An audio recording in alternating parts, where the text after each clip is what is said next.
A'udzubillahi minasyaitonir rajim. Bismillahirrahmanirrahim. Assalamualaikum warahmatullahi taala wabarakatuh.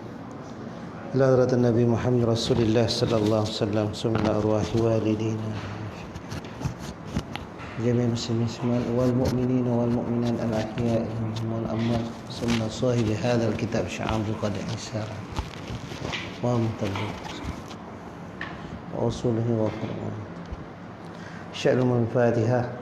أعوذ بالله من الشيطان الرجيم. بسم الله الرحمن الرحيم. الحمد لله رب العالمين الرحمن الرحيم مالك يوم الدين إياك نعبد وإياك نستعين اهدنا الصراط المستقيم صراط الذين أنعمت عليهم غير المغضوب عليهم ولا الضالين. أعوذ بالله من الشيطان الرجيم. بسم الله الرحمن الرحيم. الحمد لله رب العالمين والصلاة والسلام على أشرف الأنبياء والمرسلين وعلى آله وصحبه أجمعين. Subhanaka la ilma lana illa ma 'allamtana innaka antas samiul 'alim. Rabbi yassir wa la tu'assir wa la haula wa la quwwata illa billah. Alhamdulillah rabbil alamin. Qala al-musannif rahimahullahu ta'ala wa nafa'na wa iyyakum bi'ulum fid dharain amin ya rabbal alamin. Alhamdulillah wassalatu wassalamu ala asyrafil anbiya wal mursalin wa ala alihi wa ashabihi ajmain. Jadi alhamdulillah tuan-tuan, malam ni terus kita InsyaAllah kita akan sama-sama bincangkan bab suhbah dalam ilmu tasawuf. Jadi dalam proses pembersihan jiwa, pembersihan diri kita daripada sifat-sifat nafsu yang tak baik, iaitu yang kita topik isu utama dalam diri manusia ialah manusia ni ada sifat-sifat nafsu yang baik, yang tak baik. Jadi sifat nafsu yang baik, yang tak baik inilah sebenarnya yang mempengaruhi diri dia yang batin. Kita ada jasad yang zahir dan kita ada juga kita punya jasad yang batin.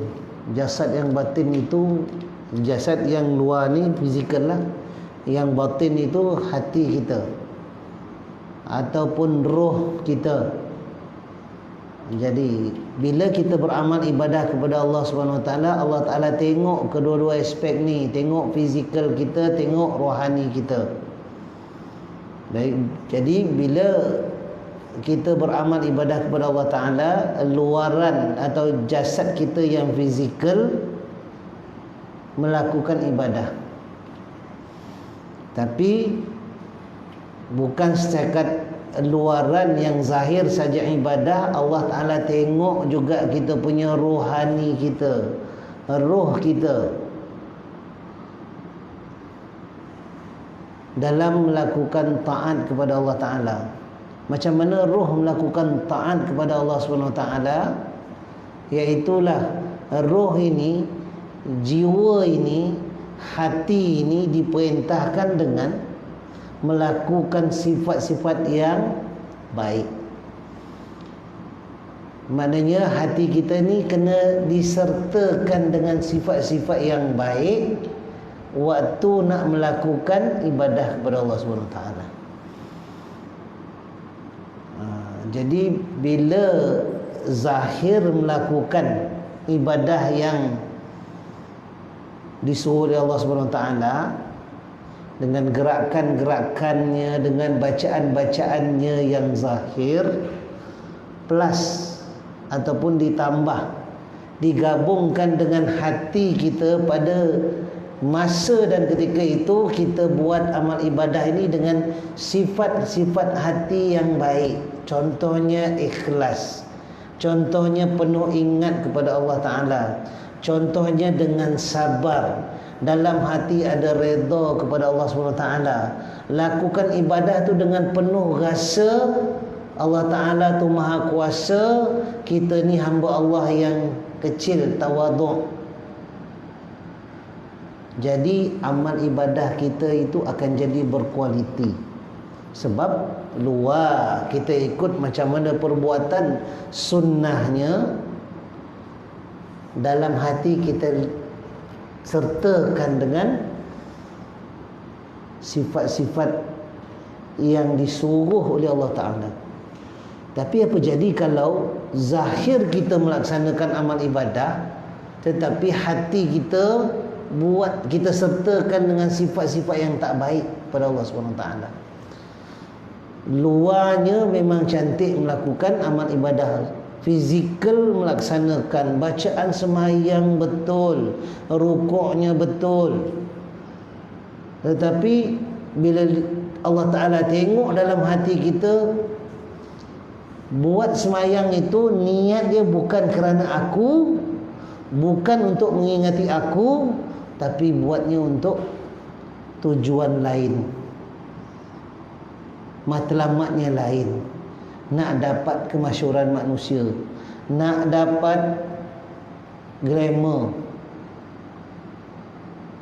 atau kita merasakan diri kita hebat bila kita melaksanakan ibadah itu daripada orang lain, ujub. Ataupun badan saja melakukan amal ibadah, tetapi dalam hati langsung tak ada ingat kepada Allah SWT. Ini yang kita katakan amal kita itu daripada segi zahirnya pas, tapi daripada segi kualiti dalamannya yang Allah Ta'ala lebih pandang, Allah Ta'ala lebih fokuskan pada, Allah Ta'ala tengok dalam hati seorang hamba tu, oh hati dia, maknanya rohani dia, maknanya daripada jiwanya tak ada langsung ingat kat aku, tapi dia ingat dekat benda-benda lain. Jadi itulah yang kita risau. Akhirnya amal ibadahnya, amal ibadah yang kita lakukan reject. Di sisi Allah Ta'ala benda tu reject. Begitu juga tuan-tuan dan puan-puan, macam mana ibadah kita, tak kira lah daripada segi solatnya, daripada segi puasanya, hajinya, amal yang kita lakukan, amal yang fardu, amal yang kita lakukan, amal-amal yang sunat, habis. Di sinilah peranan hati itu tuan-tuan dan puan-puan. Sebab itulah dalam ilmu tasawuf ni kita betul-betul fokus ke arah orang yang belajar ilmu tasawuf, dia nak dapatkan, nak jadikan sekeping hati yang dia miliki ini betul-betul ingat kepada Allah Ta'ala. Betul-betul dia fokus untuk Allah Ta'ala.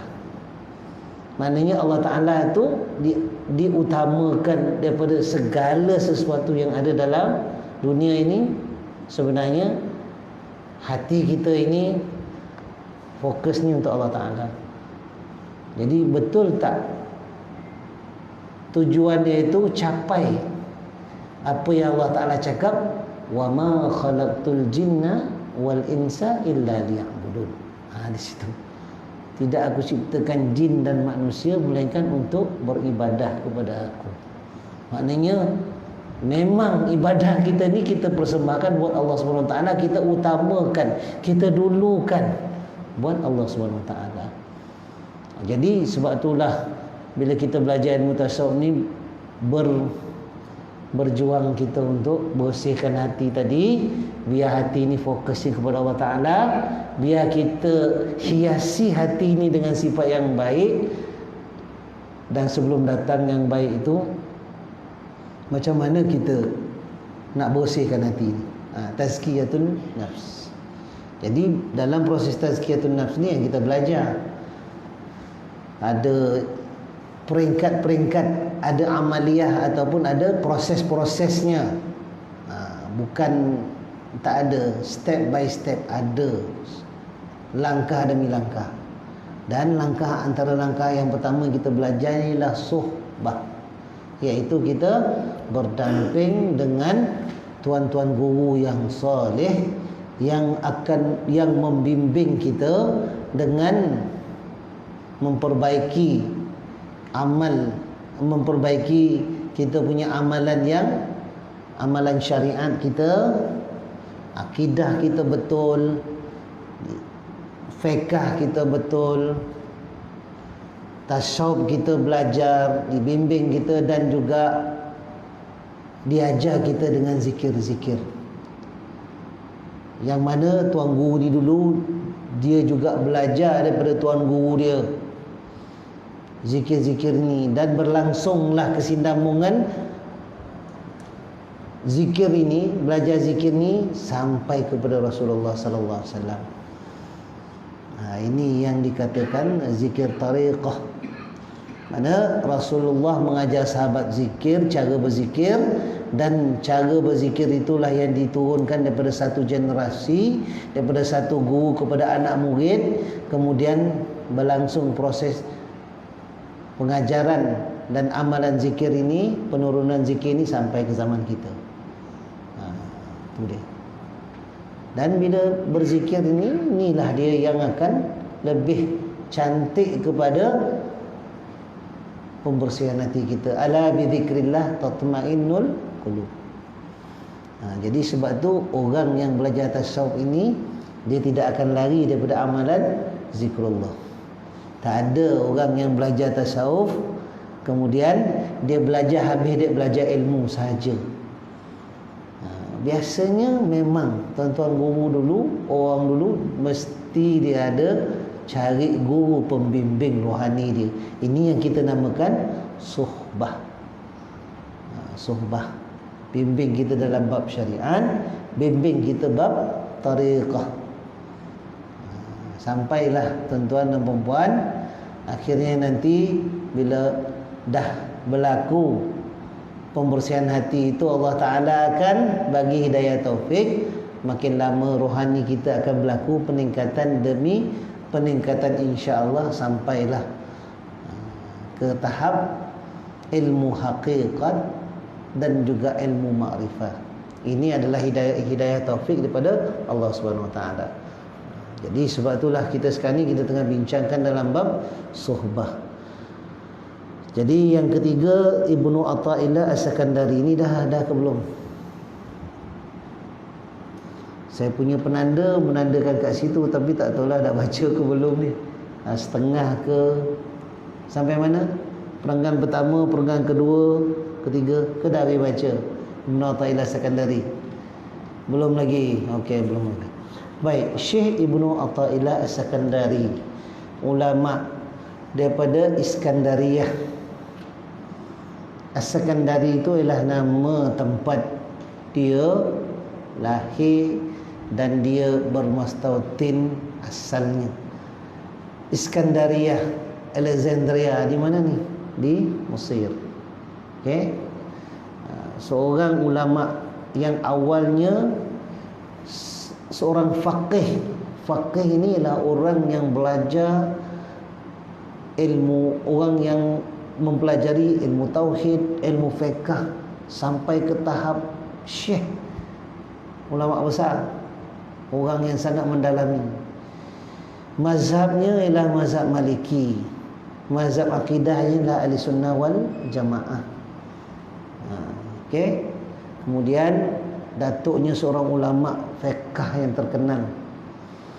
Okey, jadi Ibnu Athaillah As-Sakandari ini dia asalnya memang belajar semua ilmu-ilmu sebagaimana penuntut ilmu belajar dulu, sehinggalah dia jadi orang alim besar. Tetapi dalam bab tasawuf dia terpengaruh dengan datuknya. Maknanya datuknya tak berapa senang sangat mendalami ilmu tasawuf. Ilmu tasawuf banyak fahaman-fahaman yang dia tak berkenan dengan ilmu tasawuf. Jadi pada awalnya Syekh Ibnu Athaillah As-Sakandari ini pun dia pun sama juga. Dia tidak dia menentang beberapa fahaman dalam ilmu tasawuf. Pada ketika itu salah seorang daripada kat tempat dia ni, kat Mesir masa tu tengah top seorang ulama yang bernama Syekh Abdul Abbas Al-Mursi. Al-Mursi kan, kita dengar, biasa kita dengar Al-Mursi ni kan presiden, mantan presiden Mesir tu kan, Al-Mursi. Jadi Al-Mursi dulu Syekh Abul Abbas Al-Mursi ini adalah anak murid kepada Syekh Abu Hasan Asy-Syadzili. Tuan kena tahu ya, Abu Hasan Asy-Syadzili ini adalah seorang wali Allah besar di mana? Di Mesir. Antara yang belajar dengan dia pada anak-anak murid dia adalah seorang yang dipanggil Sultanul Fuqaha, Izz bin Abdussalam, Syekh Izz bin Abdussalam, seorang ulama terkenal, anak murid yang berdamping dengan, bersuhbah dengan Syekh Abu Hasan Asy-Syadzili. Jadi yang beramal dengan zikir daripada aliran Syadziliyah. Syadziliyah ni adalah sempena nama tempat tinggal Abu Hasan ini. Syekh Abu Hasan ini seorang aulia. Bila dia beramal dengan zikrullah, dengan izin Allah SWT, Allah Ta'ala tingkatkan rohani dia lah. Jadi dia orang yang soleh. Jadi orang cakap lah, kau belajar dengan zikir siapa ni? Zikir yang diamalkan oleh Abu Hasan Asy-Syadzili. Abu Hasan Asy-Syadzili. Jadi zikir apa? Zikir Asy-Syadziliyah. Sebab tu kita cakap wirid tariqat Syadziliyah. Tapi sebenarnya zikir itu bukan Abu Hasan yang reka. Syekh Abu Hasan ni dapat daripada gurunya dapat daripada gurunya, bersambung, terima zikir itu sampai ke Rasulullah sallallahu alaihi wasallam. Bukan dia yang invent cara berzikir itu. Bahkan Rasulullah lah yang mengajar. Jadi tuan-tuan kena faham, itu yang dinamakan zikir tariqah. Ada yang beramal dengan zikir Ahmadiyah. Dia punya upline ialah Sidi Ahmad bin Idris. Jadi dinamakan Ahmadiyah sempena namanya Ahmad bin Idris. Jadi Ahmadiyah sempena dia punya nama dia. Tapi zikir tu bukan dia yang create, tetapi dia belajar pada gurunya belajar daripada guru sampai kepada Rasulullah. Dia punya salasilah zikir itu. Jadi kena faham ya, tariqah Ahmadiyah ke, Syadziliyah ke, Samaniyah ke, dia punya nama tu, nama Samaniyah, Ahmadiyah, Qadiriyah, daripada Syekh Abdul Qadir Al-Jilani. Sebab apa? Bila dia beramal dengan zikir itu, alhamdulillah Allah Ta'ala tingkatkan rohani dia. Jadi dia jadi mursyid, guru pembimbing yang soleh pada zaman dia. Ramai anak murid yang beramal dengan zikir sebagaimana yang dia amalkan. Jadi zikir siapa kau amalkan? Itu aku ni anak murid kepada Syekh Abdul Qadir Al-Jilani. Jadi zikir apa pakai ni? Zikir Al-Qadiriyah. Sebab tu kita kena faham, bukannya syekh itu yang pandai-pandai nak buat himpunan zikir, melainkan apa yang guru dia ajar dengan dia. Okay, itulah dia nama zikir. Jadi Ibnu Athaillah Sekandari ini, dia mula-mulanya dia tidak berkenan untuk belajar ilmu tasawuf. Pasal apa? Dia cakap ilmu tasawuf ni bertentangan dengan syariat Islam. Dia sama dengan datuk dia. Jadi guru dia Syekh Abdul Abbas Al-Mursi ni, dia dah beritahu, kalau datanglah anak kepada faqih Ibnu Athaillah ini, beritahu aku. Maknanya gurunya seolah-olah dah dapat isyarat. Akhirnya nanti Syekh Ibnu Athaillah ini dia akan datang belajar juga. Allah Ta'ala lembutkan hati dia untuk belajar tasawuf dan menjadi anak murid kepada Abul Abbas Al-Mursi. Satu hari Allah Ta'ala bagi dia macam datang satu ilham, hidayah taufik dia. Kenapa aku ini menentang ilmu tasawuf sedangkan aku tak mendalaminya lagi?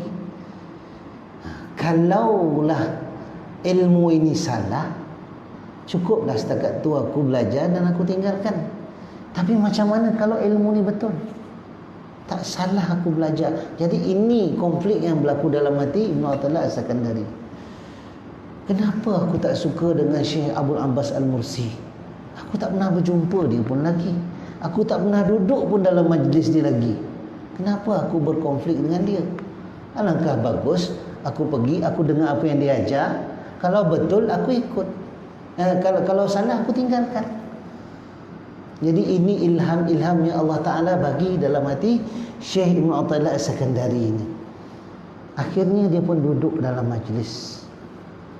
Duduk dalam majlis dan Alhamdulillah Allah Ta'ala bukakan hati dia. Allah Ta'ala bagi dia ilham penguat untuk terus. Akhirnya dia menjadi anak murid yang duduk belajar dalam majlis Syekh Abdul Abbas Al-Mursi. Dan Allah Ta'ala bagi dia satu apa? Satu peningkatan rohani yang tinggi lah. Bila dia duduk dan mengikut bimbingan Syekh Abdul Abbas Al-Mursi. Ni dia tuan-tuan dan puan-puan. Macam tu. Sebab tu dia cakap, orang yang nak sampai ke jalan Allah Subhanahu Wa Taala ni ada dua jalan. Satu jalan yang dipanggil al-mawahib. Al-mawahib ni anugerah daripada Allah Subhanahu Wa Taala. Maknanya Allah Taala bagi hidayah taufik dan terus mudahlah. Pasal apa? Allah Ta'ala banyak bagi dia anugerah. Talian hayat tu banyak. Kurnia Allah Ta'ala tu banyak dekat dia. Jadi dia orang soleh.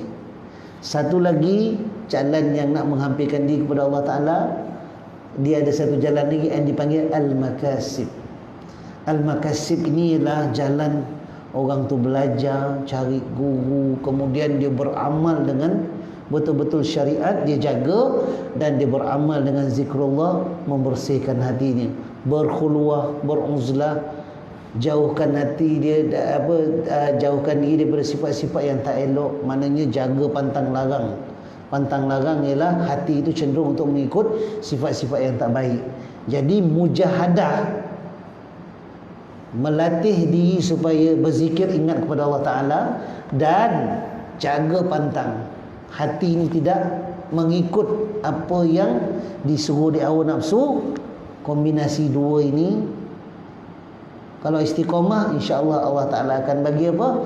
Hidayah, taufik, peningkatan rohani. Jadi ada al-mawahib, ada al-makasib, dua perkara.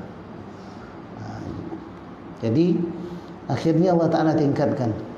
Dan Syekh Ibn Athaillah As-Sakandari ini pernah, dia ini bila dah belajar dengan guru dia, terdetik dalam hati dia.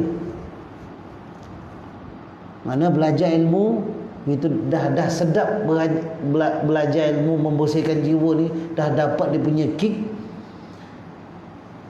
Dia nak meninggalkan profesi dia sebagai ulama yang mengajar rakyat tentang ilmu agama. Dia nak fokus beribadah kepada Allah Subhanahu Wa Taala. Kan ada setengah-setengah orang ni dia terus pergi untuk uzlah, jadi ahli ibadah, tinggalkan profesi lama dia, tinggalkan dia punya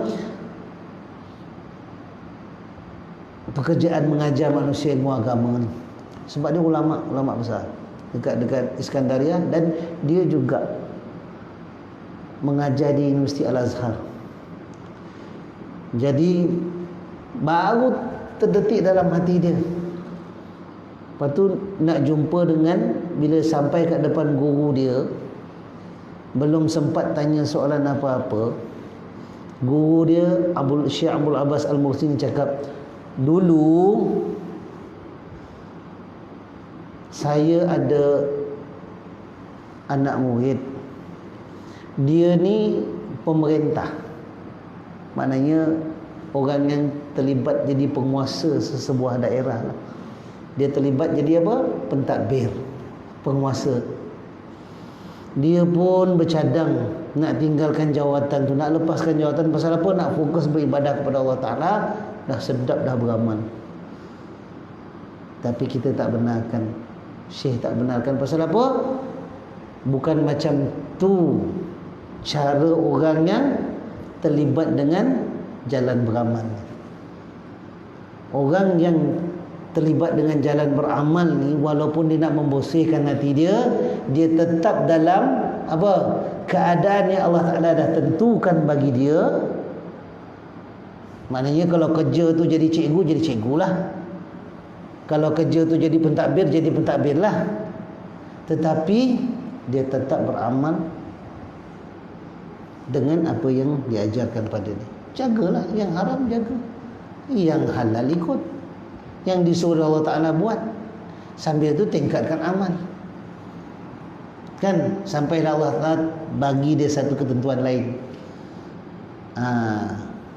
Belum cakap lagi dengan tuan guru dia, tapi tuan guru dia dah jawab dengan memberi contoh yang lain. Jadi dia tahulah ini syarat yang tuan guru dia bagi dekat dia. So dia tetap dengan profession mengajar dia, dan dia berpindah ke Kahirah. Di situ dia mengajar pelajar-pelajar di Masjid Al-Azhar, sambil tu dia ada dewan, dia ada apa? Dia ada kuliah umum untuk seluruh rakyat, di mana di situlah tuan-tuan dan puan-puan dia cakap tentang bab rohani ini sampai bila ramai anak murid dia, ramai yang menghadiri kuliah dia. Dan selepas meninggalnya dia punya apa, tuan gurunya, dialah orang yang dipertanggungjawab untuk apa? Menyebarluaskan zikir tariqah Asy-Syadziliyah di Mesir. Dia jadi tuan guru yang jadi murabbi lah. Murabbi ni artinya dia membimbing rakyat dengan apa? Mengingati Allah SWT, ajar ilmu tasawuf, ajar zikir pada. Macam tu juga tuan-tuan dan puan-puan, Syekh Abdul Qadir Al-Jilani macam tu.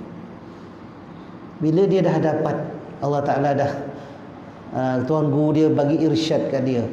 Bagi irsyad, mana bagi tauliah irsyad, maknanya kau dah boleh membimbing umat. Dia yang keluar untuk memberikan bimbingan ilmu kepada semua orang, dan dia ajar anak-anak murid dia dengan zikrullah. Sama juga, walaupun pada awalnya dia mengadu dekat guru dia, dia cakap saya ni tak pandai nak menyampaikan ilmu kepada manusia. Pasal apa? Saya ni tak pandai. Dia tak ada keyakinan. Sampai 3 kali tuan guru dia, akhirnya berkat doa tuan guru dia, terus Allah Ta'ala bagi kekuatan di hati Syekh Abdul Qadir Al-Jilani. Akhirnya dia menyampaikan bimbingan, dan juga dia jadi penerus kepada apa? Kepada bimbingan, membimbing orang dalam bab ilmu tasawuf dan zikrullah. Itu dia, sama juga. Jadi inilah personality lebih kuranglah Syekh Ibnu Athaillah As-Sakandari. Nama dia Abul Fadl. Abul Fadl nama dia sebenarnya, iaitu Ibnu Athaillah ini. Dan dia terkenal dengan buku rujukan dia, antara yang hebat ialah ditulisnya pengajaran-pengajaran ilmu tasawuf, intipati ilmu tasawuf itu dalam bentuk hikam. Hikam ni ialah kata-kata hikmah. Kata-kata hikmah. Hebat. Orang tulis fakta, maknanya bahasa kita bahasa lurus je, tapi dia tulis pengajaran-pengajaran dalam bentuk kata-kata hikmah. Ada lebih kurang berapa? 300 lebih, tak silap. Okey. Ulama kita yang menterjemahkan kitab hikam ini, terjemah word by word dia ialah tu yang kita, Syekh Tok Pulau Manis dekat Terengganu sana. Okey. Dan saya rasa ramai ulama yang menggunakan rujukan kitab hikam ini bila mengajar ilmu tasawuf. Okey. Ramai ulama yang tulis syarah kepada kitab hikam, dalam kitab masing-masing. Buat satu kitab lain, syarah ataupun tafsiran daripada kata-kata hikmah Syekh Ibn Athaillah As-Sakandari. Dan tuan-tuan dan puan-puan, kalau kita belajar kitab hikam ini, dia punya mustawa ataupun dia punya peringkat ialah tahap pertengahan dan tahap akhir orang yang beramal. Kalau kita ni baru berzikir-zikir, kita ni baru apa? Kita ni baru peringkat tadika. Orang yang baca kitab hikam ni ialah peringkat apa? Peringkat menengah dan peringkat universiti lah, macam tu. Kita baru sekolah rendah. Jadi kadang-kadang kita tak faham apa yang ditulis dalam kitab hikam ni. Pasal apa dia memerlukan syarah ataupun memerlukan tafsiran, huraian. Sebab tu ulama tulis kitab apa? Kitab syarah kepada hikam. Okey. Apa kata-kata Syekh Ibn Athaillah As-Sakandari tentang sohbah? Ibn Athaillah As-Sakandari berkata, selayaknya bagi sesiapa yang bercita-cita mendapat petunjuk serta ingin melalui jalan petunjuk agar mencari syekh dari kalangan ahli tahqiq yang suluk, yang meninggalkan hawa nafsu serta mantap dalam berkhidmat kepada Allah. Apabila telah datang menemuinya, maka ikutilah apa yang disuruh serta jauhilah apa yang ditegah dan dilarang. Maknanya Syekh Ibn Athaillah ni melalui jalan untuk mencari guru pembimbing rohani ini, dia ikut contoh diri dia. Dia ikut perjalanan diri dia. Sebab tu dia cakap cari guru yang merupakan expert lah. Expert ni bukan expert daripada segi ilmu sahaja, expert daripada segi bercakap sahaja, tetapi orang yang dah melalui perjalanan apa? Beramal, mujahadah. Okey. Bila jumpa dengan dia, berkhidmatlah dengan dia. Maknanya jadilah anak murid dia, tunduk dan patuh, jaga guru, jaga adab dengan guru ni, berkhidmat dengan dia dan ikut apa yang dia suruh, tinggalkan apa yang dilarang. Ini dia cara untuk bersuhbah. Sambil kita belajar ni, sambil tu kita tahu adab-adab bila kita mengikut guru pembimbing ini. Beliau pernah berkata, syekhmu yang sejati ialah bukan sekadar kamu mendengar ilmu daripadanya, akan tetapi orang yang engkau ambil tingkah laku mereka sebagai teladan. Maknanya belajar dengan guru ni, selain daripada dengar apa yang dia cakap, ikut apa yang dia cakap, tengok macam mana akhlak, tengok macam mana adab guru ini dan contohi. Okey. Bukan sahaja orang yang ungkapannya menembusi telingamu, tetapi orang yang dengan isyaratnya saja sudah mampu meresap dalam lubuk hatimu. Isyaratnya saja sudah mampu meresap dalam lubuk hatimu. Maknanya kalau guru yang kita sohbah itu, yang kita bersahabat itu adalah guru yang mursyid, yang betul-betul guru yang memang guru mursyid lah. Dengan cakap dia, dengan gerak-geri dia, dengan isyaratnya, dengan salamnya pun kita dah tahu, kita dah dapat sesuatu apa? Hint sebagai adab untuk diri kita. Cakap dia mungkin kepada orang lain, tapi tembak satu peluru penabur kena kat semua. Kadang-kadang salamnya dengan kita,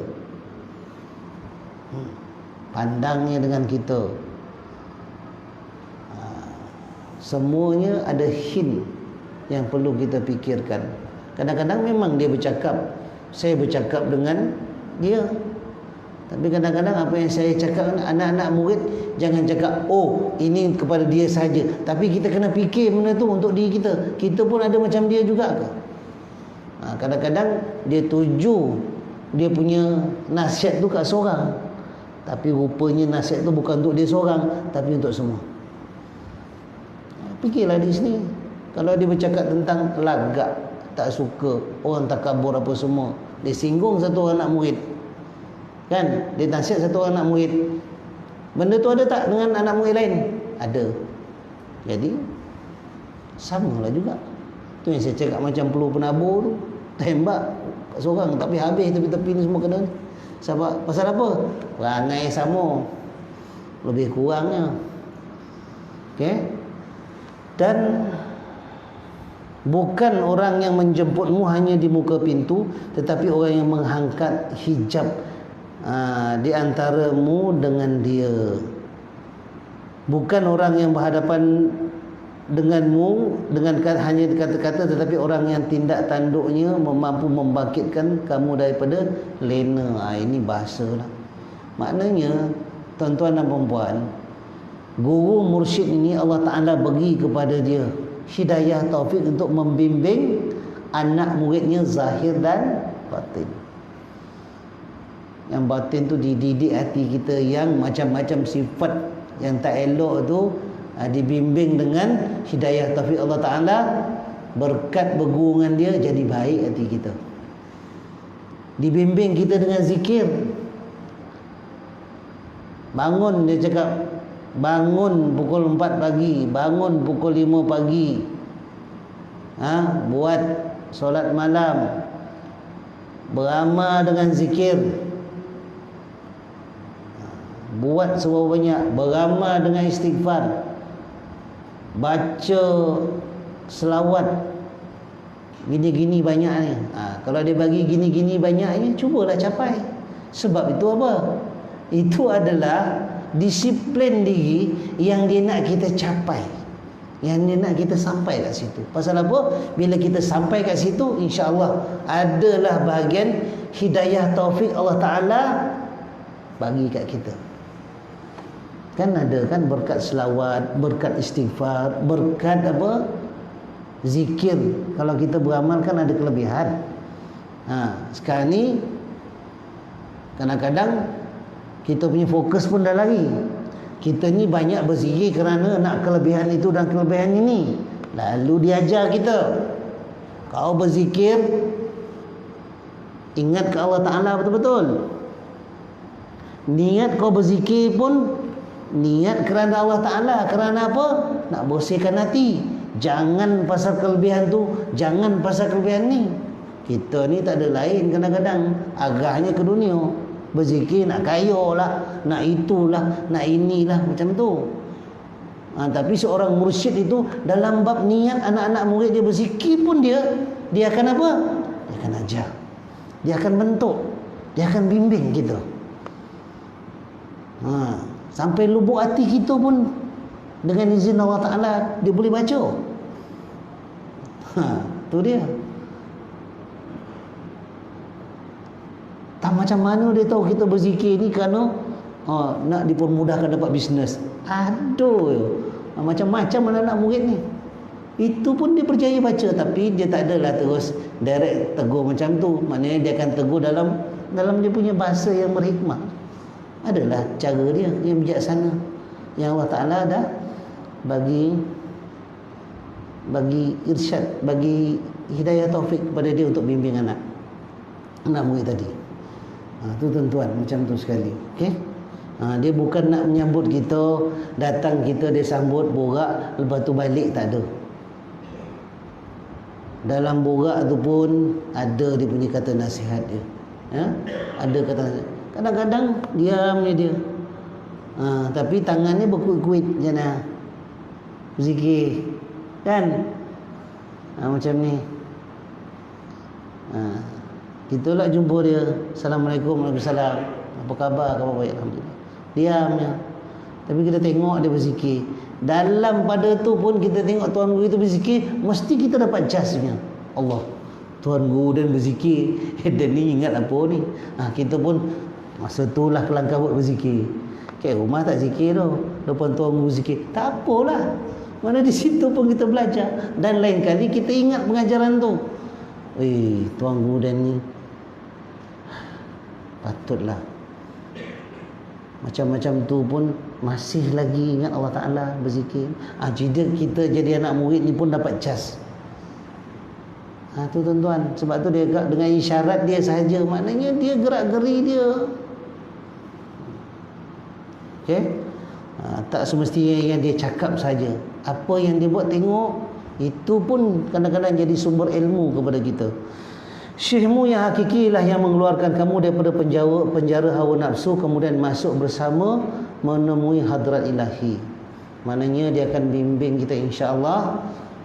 Dengan kalau dia dah meninggal sekalipun, yang dia nak, yang dia wasiat, yang diamanatkan kita ialah jangan tinggalkan amalan yang dibagi kat kita, jangan tinggalkan syariat. Itu dia tuan-tuan dan puan-puan, orang yang hebat macam ni. Okey. Sebab apa? Dengan berkat kita berjaga syariat, dengan berkat kita mengamalkan zikrullah yang diajar dan kita beramal betul-betul, sentiasa mengulangi zikrullah, disiplinkan diri kita untuk berzikir, tuan-tuan dan puan-puan, insya-Allah Allah Taala tingkatkan rohani kita, Allah Taala bersihkan penyakit hati kita. Itu dia. Jangan pula niat berzikir nak kaya. Kaya hati tak apa. Kaya yang harta tu kalau Allah Ta'ala nak bagi, alhamdulillah, terima je. Kan?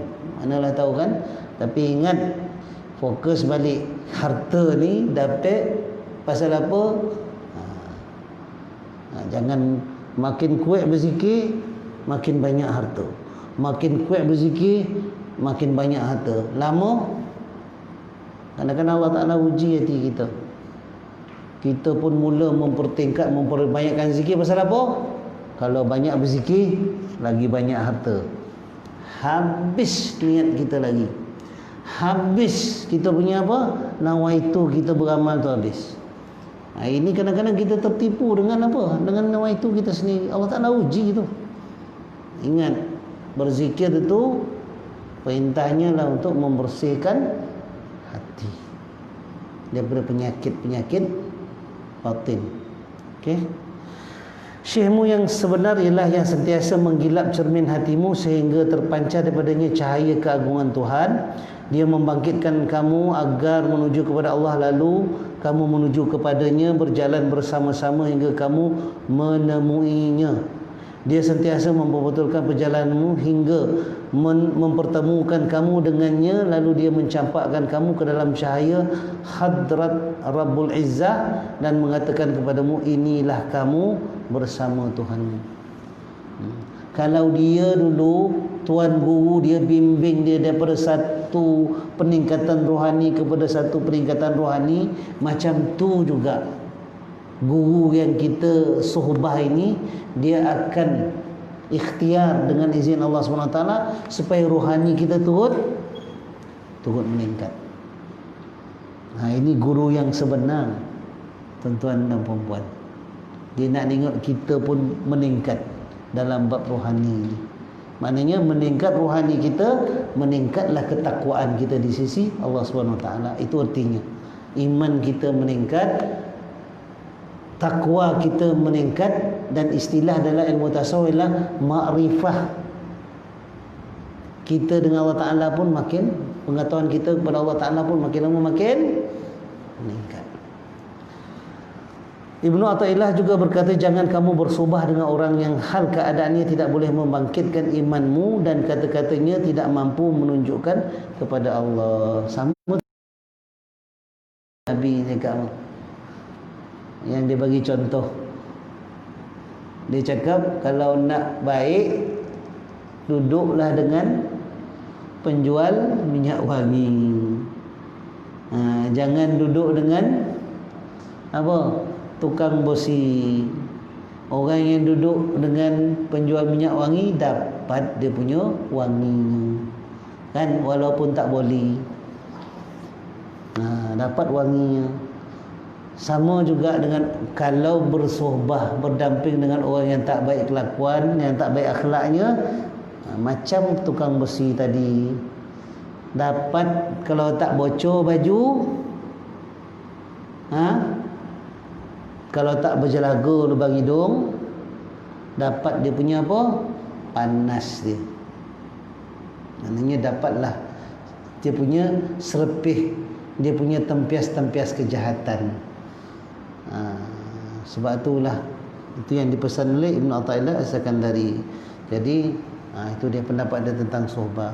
InsyaAllah kita sambung lagi seterusnya tentang pendapat Syekh Abdul Qadir Al-Jilani.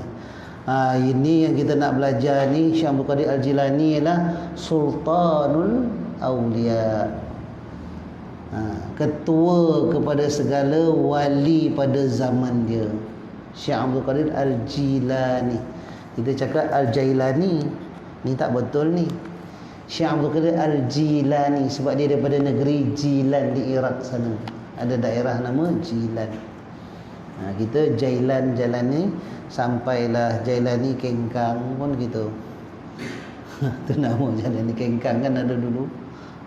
Jadi itu dia. Jadi tuan-tuan, macam itulah sohbah daripada keterangan dan juga komen daripada Syekh Ibnu Athaillah As-Sakandari, pengarang kitab hikam yang masyhur itu. Okey, wallahu alam. Insya-Allah sama-samalah kita dapat manfaat daripada komentar Ibnu Athaillah atas apa? Atas jalan bersohbah untuk membersihkan hati, insya-Allah. Jadi itu saja. Wabillahi taufiq. Assalamualaikum warahmatullahi taala wabarakatuh. Wallahu a'lam. Itu sudah ini dengan tasbih kafarah dan surat. Subhanakallahumma wa bihamdika asyhadu an la ilaha illa anta astaghfiruka. Bismillahirrahmanirrahim. Wal 'asr. Innal insana lafi khusr illa alladhina amanu wa 'amilus shalihati wa tawassaw. Assalamualaikum warahmatullahi taala wabarakatuh.